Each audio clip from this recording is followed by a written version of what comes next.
Okay.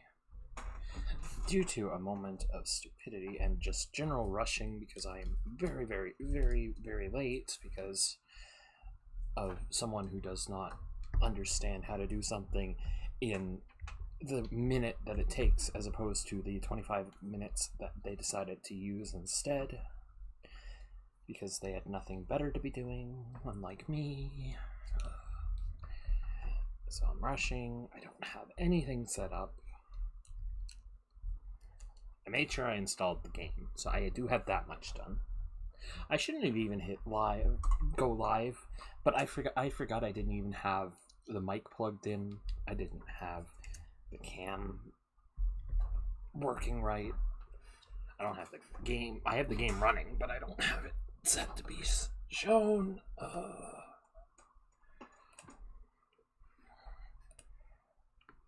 So this is panic, panic, panic, panic, panic, panic, panic, panic.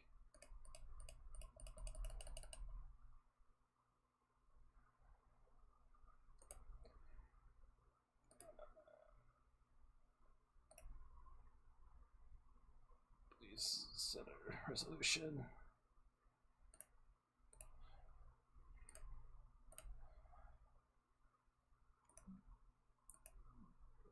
Camera on.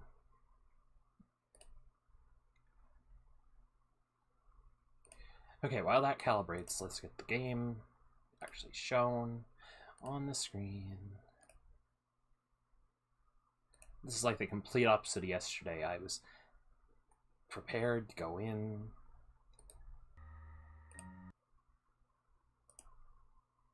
Is this even...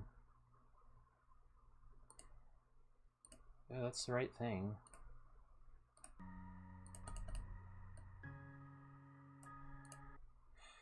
Okay, good, good, good. Calibrate. Calibration.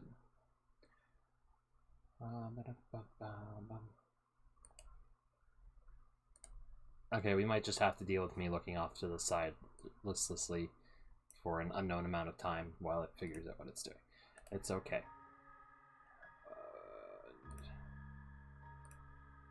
New game.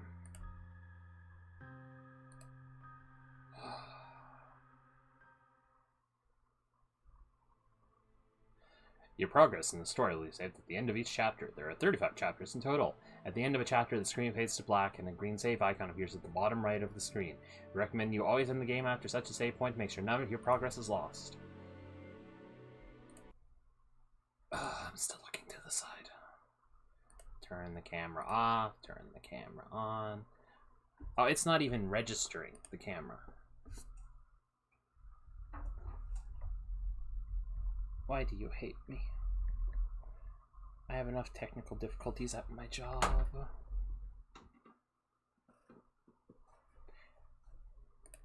This is literally like the third week of tech difficulty constants.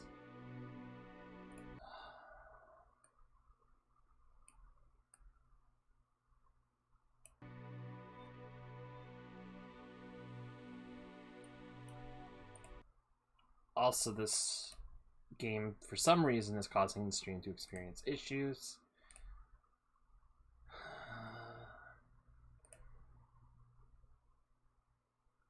I'm just gonna be looking in the wrong direction. It's fine. It's fine. The last rays of sunshine filter through the blinds of your empty office. Is this really... It's literally just text on screen. Can I lower the quality? No. Yes, I don't care. Yes, we can.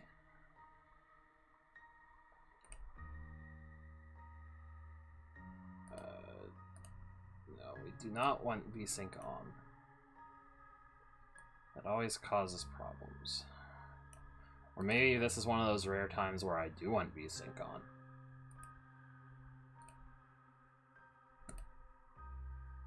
I don't care about my progress.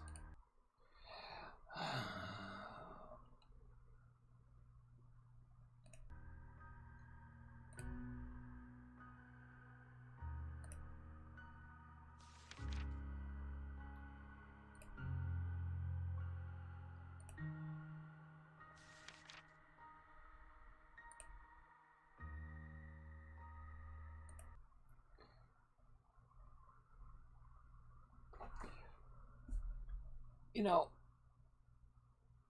Oh, now I'm facing the right way. I hate you too, me. I hate you too.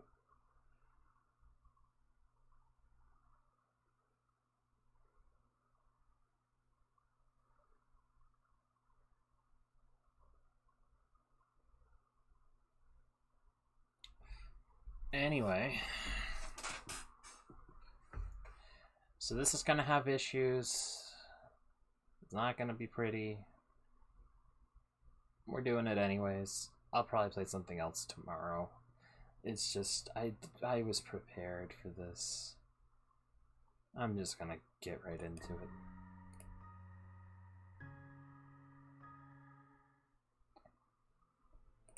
Radio. Boston, 21st of September. The last rays of sunshine filter through the blinds of your empty office. The pathetic stench of whiskeys, cold cigarette smoke, and canned ravioli fills the air. The screeching tires and constant beeping of car horns out there on the street yet tell you that it's gone 8 p.m. People are on their way home, finishing their day. You should join them.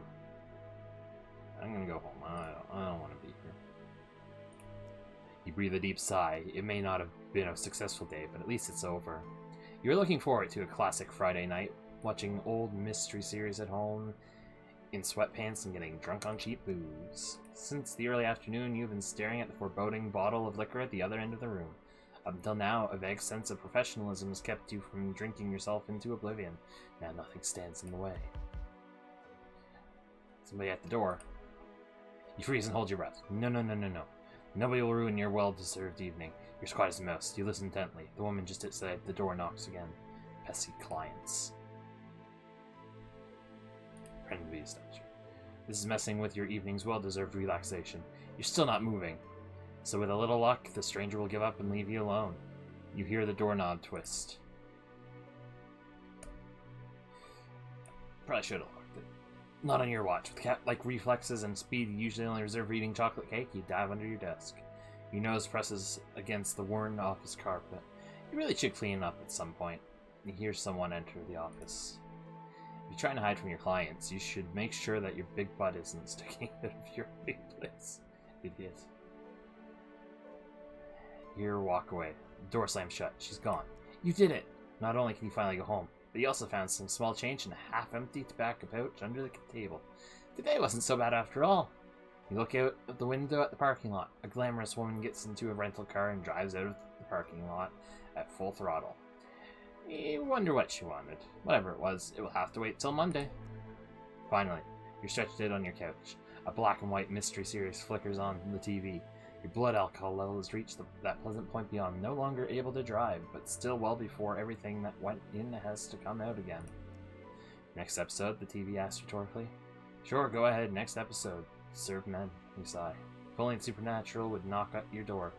Sure as hell wouldn't miss that opportunity. Let's call it a day. You direct the mission. Adventure, thanks, but no thanks. There we go. We got an ending. I've completed an ending. Don't worry. It's great. Great.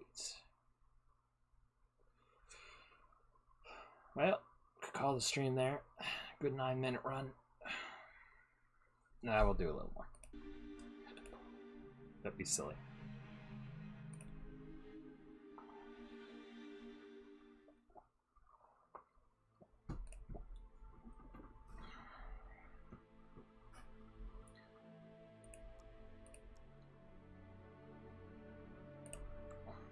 Your day was long and frustrating. You're running out of ideas on how to handle the calls of people who want money from you. A cold shiver runs down your spine as you flick through a pile of unpaid bills. On the top of the pile is a reminder from your landlady. You're 2 months behind on the rent. The next one is a 3-figure invoice from a games company for in-app purchases. You tried to claim them as business expenses in your last investigation, but somehow your client refused to pay? Then there's the second reminder from your internet provider threatening to cut off your connection. You might take legal action because without the internet you can't work or live. You need your lawyer. Look for your lawyer's phone number and find it on overdue final reminder with a note that her services will no longer be available to you. Right, that story. You breathe a deep sigh. It may not have been a successful day, but at least it's over. You're looking forward to a classic Friday night, watching old mystery series at home in sweatpants and getting drunk on cheap booze. Since the early afternoon, you stare at the visit. The door slowly cracks open with a timid creak. The unknown guest pauses, then in a breathy and melodic tone, you hear a woman utter, "Hello?" Your insides cramp. You suddenly realize that you haven't cleaned your office at all this year. You... I'm gonna try to clean. Wait a minute. Wait. You shoot in a pitch that is at least 2 octaves higher than intended. There's no time to pick up all the crumpled piece of paper on the floor. You gaze across the total mess on your desk. A weird, undefinable crust is formed on the wood. You've never noticed that before. You try to hide it by putting some unpaid bills over them. They get stuck immediately. Nice! By the light of the desk lamp, you now see more than a silhouette. A breathtaking woman lights up your office. No doubt older than 40, maybe even 50. Hard to say. Clad in black. A skin-tight dress culminating in a décolleté that seems to defy the laws of gravity. Smoky eyeshadow, as dark as algae washed ashore. Blonde, coiffed, wavy hair under a dark beret. The faint light of the setting sun catches in the many strands of her hair, and you wonder how many heads this one must have turned during her prime. She's completely different from your usual customers. Nervous bankers with sweat stains under the armpits, convinced that her wives have something going on with the mailman. Every move she makes is calculated grace. Smooth as an eel, she walks towards you and sits down on the corner of your desk. Which is a little bold. Without asking you first, but as a professional, you're not giving anything away. She seems to want to play the seductive damsel in distress. The quiet, amused voice of your subconsciousness is pleased that this stranger may be sharing your enthusiasm for film noir cliches. A far louder voice is surprised that this woman seems to think that a sexy pose and revealing clothes could win you over, and both voices agree that they don't like being manipulated. You don't think that the stranger perched on your table is trying to recover from a hard-working day is a lingerie model, and therefore you see no logical reason for her behavior. When she begins to speak, her voice is smoky and full of promise. "My name is Dahlia Marsh. I'm looking for a private investigator. I was told you are one of the best." She extends your hand. "You come to the right place, lady. What can I do for you?" You sit back in your chair and fold your hands over your stomach. The woman seems a little irritated that her provocative behavior seems to have had no effect on you. She moves from the edge of the desk and sits down on the chair opposite you. "Ah, yes,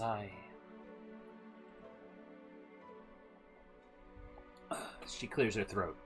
As she continues to speak, the smoky seductiveness creeps back into her voice. "My name is Dahlia. I need help. It's about my daughter Tabitha. She has disappeared." You're pulling out paper and pencil. This is going to be a walk in the park. A walk in the kidnapped kids' park. "Well, when did you last see her and where?" The woman puts on a fake smile. "We live in Innsmouth. It's a small port town north of Arkham." You frown. "This is a bit vague. What was your child doing when you last saw her? What hobbies does she have?" "Oh, you know. Kid stuff. They just run around and play with their yo-yos, that sort of thing."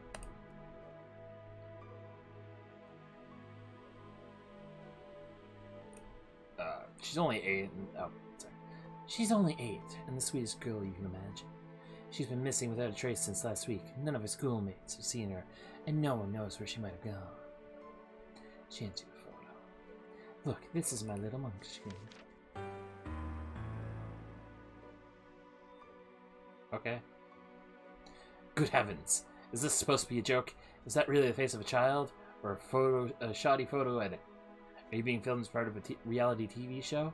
A bit of stomach acid and the last bite of lunch slowly surely make their way up into the back of your mouth. "Well, that's mean." Swallow it.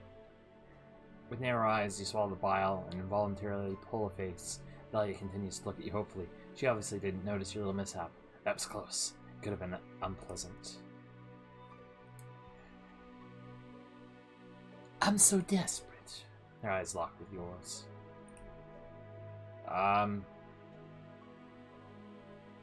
What about her father?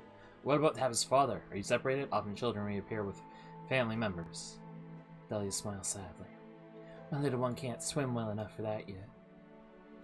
Your pen remains on the same spot on the notepad. What is that supposed to mean?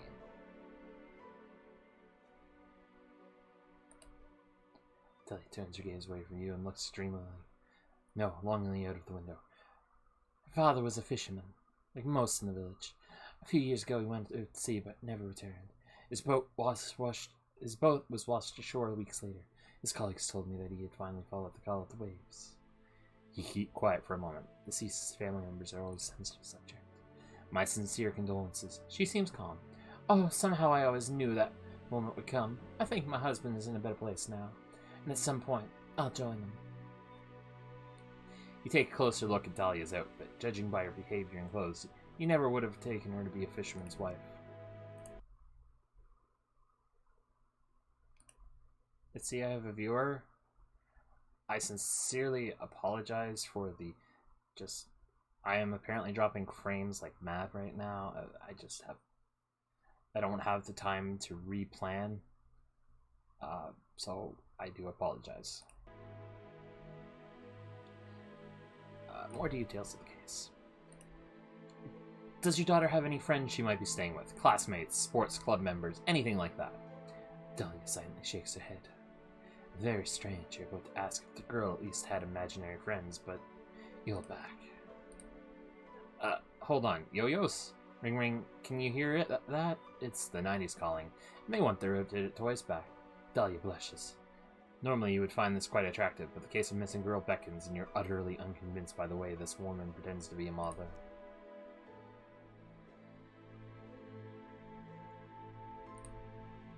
Something's fishy here. You have a nose for this sort of thing. That's why you became a private investigator, or to be more precise, that's why you took an online detective course that, for a one-off fee, provided the necessary qualification. It's time to take your visitor to task. Get out of your chair. Innsmouth is several miles away from here. Why do you want to hire me? I wouldn't even hire myself.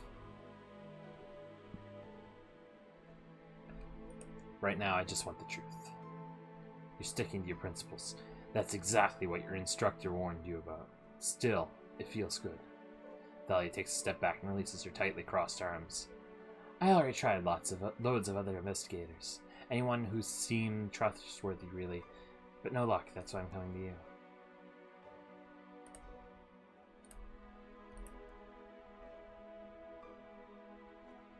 I have no further questions, you mumble. More to yourself than to her. Dahlia stretches her neck imperceptibly. No doubt she would like to look at your notebook. Your pen hovers over the notes you've taken. Missing daughter, dodge you later. That's it. You've worked with less. I'll take the case. You nod. A missing persons case. Nothing unusual. The conventional little girl runs away from home after reading her first romance novel. Usually they hide at the edge of the forest or in a library.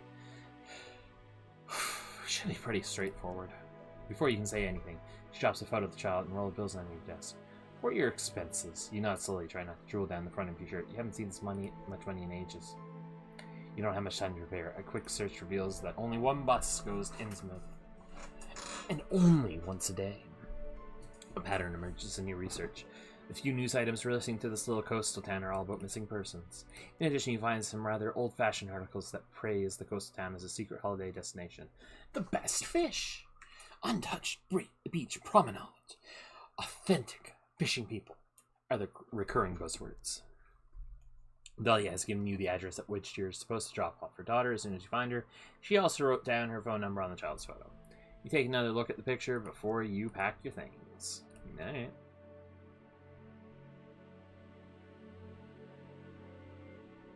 Travel by bus. I could hitchhike. I'll go by bus. 22nd of September. Your journey begins at a busy bus station. There's supposed to be a bus line that departs from here to Innsmouth. Buses, you think to yourself, are not only an environmentally friendly means of transportation, they're also easy on your wallet. Sadly, the departure boards aren't of much help. New York, Maine, Rhode Island. No trace of Innsmouth as a destination. You wander around for a while until you notice a cleaner eating sandwich on the side of one of the vending machines. Excuse me, where can I find the bus to without letting go of a sandwich. The cleaner points to an abandoned counter in the dingiest corner that a public bus station could be capable of. Man gives you a nod, indicating that anything that can be said has indeed been said. You find the counter is elaborately decorated with cobwebs. It's a bit early for Halloween preparations, but at least someone's made an effort. At the moment, nobody seems to be there. You press your face against the plastic window to peer into the room behind. Hello? Hello, is anyone there? I have to go to Innsmouth. No one there. Suddenly, out of nowhere, a bus ticket appears on the counter. Might the trip be free? Yeah, late donation. You're a staunch defender of the law. It goes without saying that you pay. You put a few coins in the bowl underneath the foggy glass window. Hopefully they won't be stolen by the next passenger. Even if someone were sitting behind the counter, you wouldn't be able to see him. It's just too dark.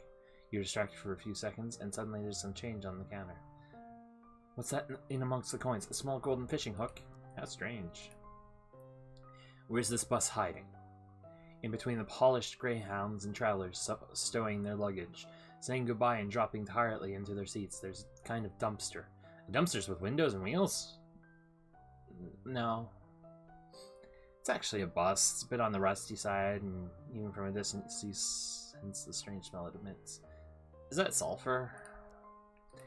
You're not convinced how this thing is supposed to drive. In its vicinity, everything is noticeably quieter than at the other bus stops. People getting on show no sign of emotion. Nobody's trying to jump the queue here. So the passengers move past the bus driver in a uniform speed, one after the other, shuffling up the creaking steps. Each two-seater bench is occupied by individuals as if they want to make sure not to come into contact with their fellow passengers. The sign clearly says Innsmouth. No departure times, no stopovers. Just Innsmouth.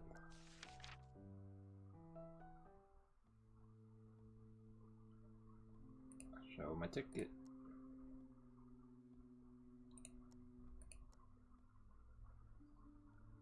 I skipped something. You notice something strange on his neck, but you can't quite make out what it might be.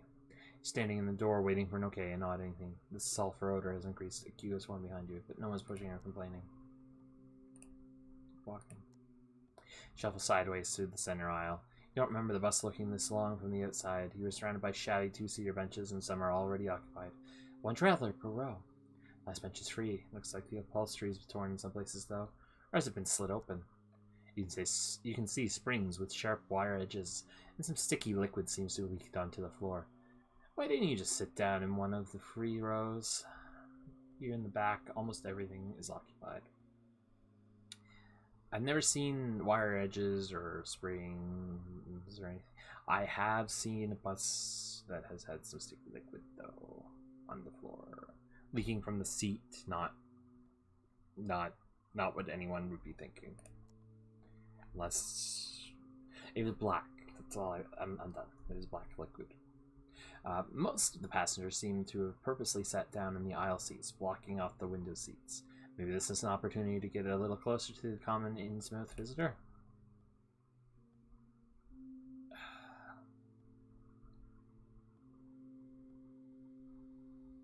I would sit with someone, but they seem to have such a focus. You've always been the cool outsider. At least that's what you like to tell yourself. So you take the back row, which you have all for yourself. The ride won't take that long, will it? You wish you'd paid a little more attention to the map. The smell of sulfur rises into your nose again. You try to sit down carefully without tearing your clothes on the wire springs of the seat cushion. Suddenly a jolt. You can't balance, and you're pressed into your seat by the most mysterious of all invisible forces. Gravity! The bus starts without any warning. Because they abrupt start, a bunch of yellowed papers rolled across the sturdy floor right in front of your feet. You pick it up. Look at that. A newspaper. Innsmouth Illustrated. From April last year. I'll read it. According to a faded sticker, the subscriber of the newspaper was a certain C.G. Jung.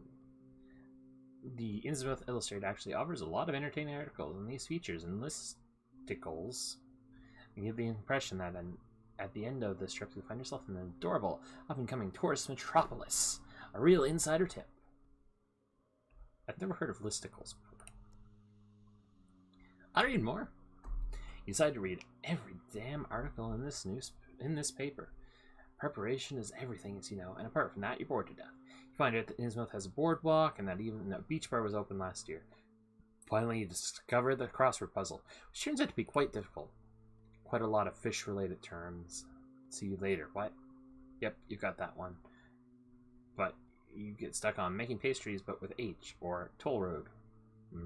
that's too difficult for you at the moment, and you throw the newspaper in the corner. Finally, your eyes close. The rest of the ride, you sleep peacefully. The bus leaves the country road and turns off at a wooden sign that says Innsmouth in red flaky letters. The journey continues rather bumpily along a narrow dirt road littered with numerous potholes. In the distance, some houses are already visible, seagulls circling the roofs of the outermost edge of the city.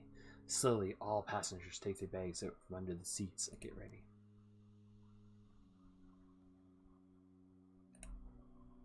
It's odd. The bus passes by a huge, what is this, a scrapyard? Parking lot? Why would something like this be here right outside the city? Past another wooden sign whose half-peeled writing advertised the Innsmouth Park and Ride area. A lot of cars look like they've been sitting here for years. Sand covers some of the bonnets and windscreens. The front door of the bus opens with a squeak and you join the monotonous line of locals stepping out of the bus as if in a daze. Almost walking in step, you all get closer to the exit. As you walk down the steps, you have to protect your eyes from sunlight. Turns out the windows of the bus were tinted. The other passengers shuffle off.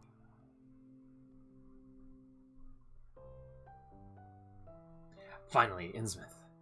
You examine your surroundings while you stretch your legs, trying to unwind from the stressful journey. No artist could have adequately captured the serenity and beauty of this place. A clear blue sky lights up the town square, which is paved with bright limestone and surrounded by neo-colonial buildings reminiscent of 19th century New England. A fresh sea breeze, crying seagulls, and locals going about their business. In the center of the square, water trickles from a fountain. As you stretch your limbs and breathe in the air, you're suddenly startled by the water feature right in front of you. The fountain is an enormous fish-like brass creature, an open jaw lined with shark-like fangs spouts brackish water down its massive, inhumanly contorted body. As if that wasn't enough, there appear to be human bodies squirming underneath its massive claws. Their faces are as contorted as yours is right now. How long have you been standing here? Eyes wide open in shock, you feel utterly paralyzed. You start scanning the town square and notice more and more disturbing details. On every corner you spot ornamental statues and reliefs of fish. But these are not your classic harmless kind of fish. They are pagan symbols and grimaces of supernatural creatures from the darkest crevices of the deep sea. In surrounding houses, you can see You can see faces pressed against the windows. All locals appear to be watching you. You suddenly start to think that the cries of the seagulls sound particularly human-like. They sound like humans crying out in pain. What happened to the idyllic scene from a few moments ago? Welcome to Innsmouth. Welcome to Innsmouth. How nice of you to visit. A small, elderly woman waves at you from afar. She beams at you as if you were a long-lost grandchild. She seems very different to the boors you met so far on the bus into town. Her squealing shakes you out of your nightmarish panic. It's so good to have you here. I've noticed you're very taken by our local fountain. It was built in 1704 by Abdul Necrotis. Favorite